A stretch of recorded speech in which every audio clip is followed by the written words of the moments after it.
What is going on, guys? It is Wrestlelamia here, back with some more news. Join us now as Wrestlelamia looks at the wildest news stories and rumors you need to know, including Vince McMahon not being a happy man, Raw's wrecked ratings, accusations the WWE bribed Florida to run shows, Jim Cornette blasts Ronda Rousey, and much more.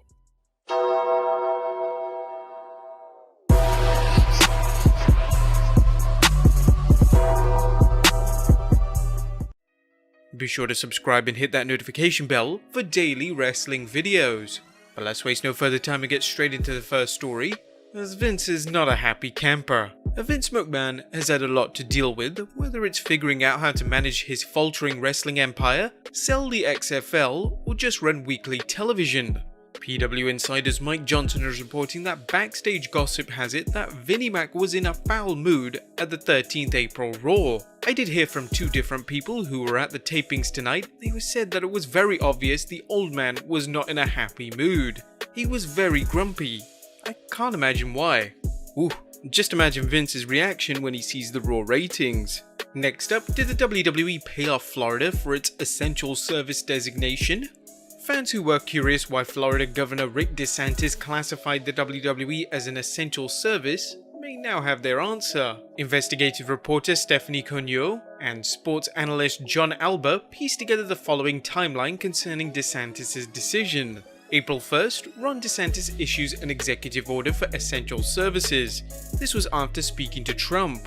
April 9th, DeSantis altered the order to include professional sporting events and media productions. April 9th, Linda McMahon announced that her presidential super PAC will spend $18.5 million in Tampa and Orlando, Florida. April 10th, reports broke of Vince McMahon deciding to go live. As noted by Ringside News, Linda McMahon was previously working as the head of the Small Business Administration in the Trump administration. She left that position to run the super PAC. Well, we can't say this with certainty whether DeSantis' decision was based on the funds, and we'll leave it for you to decide. However, the next story may help you figure things out. Next up, Florida police tried to shut down WWE several times. It appears the Orange County Sheriff's Department visited the WWE Performance Center several times before Florida's governor ruled WWE as an essential service. According to a tweet by investigative reporter Stephanie Cognot, Orange County Sheriff telling MyNews 13 deputies responded to WWE Performance Center in Orlando in March and April, advised business they were not in compliance with executive order, and advised them they would have to close down. Governor Ron DeSantis amended order days later. Sports analyst John Alba noted, "New Orange County Sheriff tells Stephanie C News and I it was called several times to the WWE PC in the last few weeks and told the company it was not in compliance with the existing executive order and had to close down." April 9th's executive order changed that. One interesting question is who called the Sheriff's Department to complain about the WWE? Was it a rival promotion, a WWE wrestler or employee, or just a concerned citizen? Again, we'll leave that question to you. Next up, Vince McMahon is part of the presidential task force. WWE Hall of Famer Donald Trump revealed that Vince McMahon will be advising him on when to reopen the United States economy.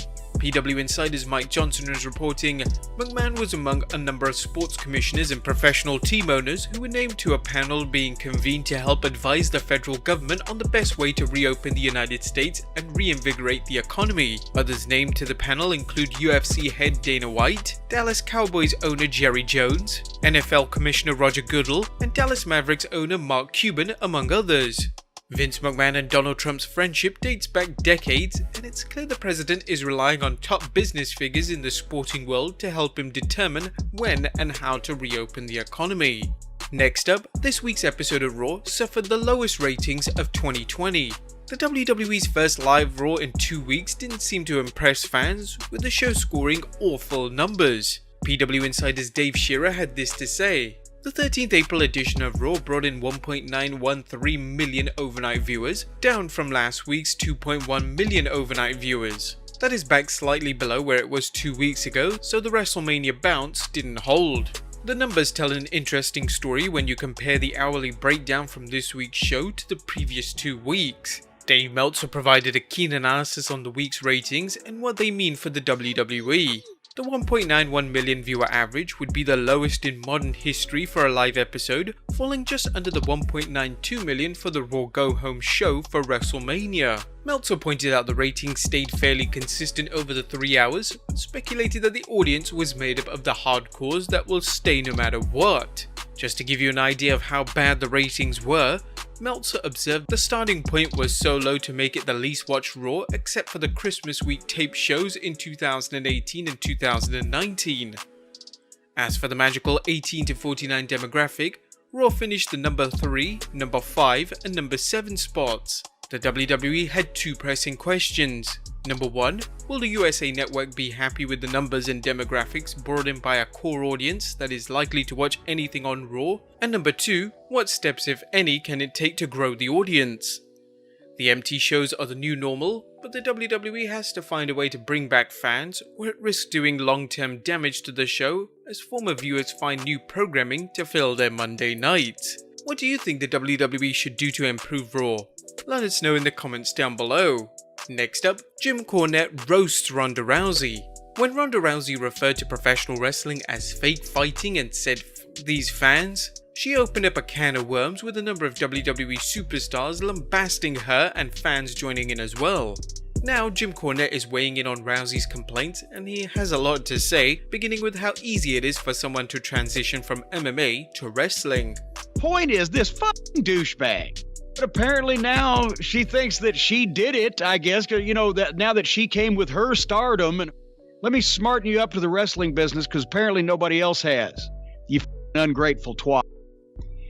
You were a star in your world, and that world closely translates to professional wrestling. It always has. Boxing and now mixed martial arts and fighting and wrestling. You can become a box office attraction in wrestling if you've been good in another sport, and as Brock Lesnar showed, vice versa. Cornette praised Rousey for her debut match at WrestleMania 34 where she teamed with Kurt Angle to take on Triple H and Stephanie McMahon. However, he questioned her complaints about working 200 days a year. And I should have known something was wrong when she's the one that had the nervous breakdown twice when she lost 2 fucking MMA fights, right? Broke down crying and basically quit the business there because she lost twice. So she's a mental case. But now we found out, oh, it was just so hard. It was just so hard. I was on the road 200 nights a year, making 7 figures. Cornette pointed out how Rousey's remarks were an affront to the wrestlers who paved the way for her. And 200 days a year, my f***ing asshole bleeds for you, darling. My asshole bleeds for you. Try working 100 days in a row for Bill Watts for $2,000 a week, and you've insulted every single person that ever got into wrestling business that didn't come in given a 6-figure contract by the WWF and their efforts and diminish that. You whine and you gripe and your needs powdered because you were on the road 200 days a year. Meh. You have no more respect, and you gained no more respect for the business. You were just enjoying yourself for a couple $1,000,000 a year or whatever. While some fans and pundits are skeptical about whether or not Rousey's comments reflect her actual feelings, you can be certain they're going to continue causing blowback for some time to come. Whilst we're on the subject of Cornette, one wrestler who isn't a fan of him tweeted this after learning Jim Cornette has officially filed a trademark for his name. Joey Janela tweeted, "Damn, I should have trademarked decrepit out of touch cuck sooner." This was probably a fireback after Jim Cornette recently spoke on Janela, calling him an utter waste of flesh. And finally, AEW makes decision on Double or Nothing pay-per-view. The current health crisis has fans wondering whether AEW will continue with its 23rd May pay-per-view Double or Nothing, originally scheduled for Las Vegas MGM Grand Arena. Now AEW has to make a decision, updating the fans on Twitter saying, "Update on Double or Nothing. AEW's Double or Nothing event will be televised on pay-per-view as scheduled on Saturday, May 23rd at 8 PM Eastern Time, 5 PM Pacific Time. Additional details related to Double or Nothing, which was initially scheduled to be held at the MGM Grand Arena in Las Vegas, will be revealed in the weeks ahead, with features of the event itself ultimately being determined by the latest guidance of national and global health authorities."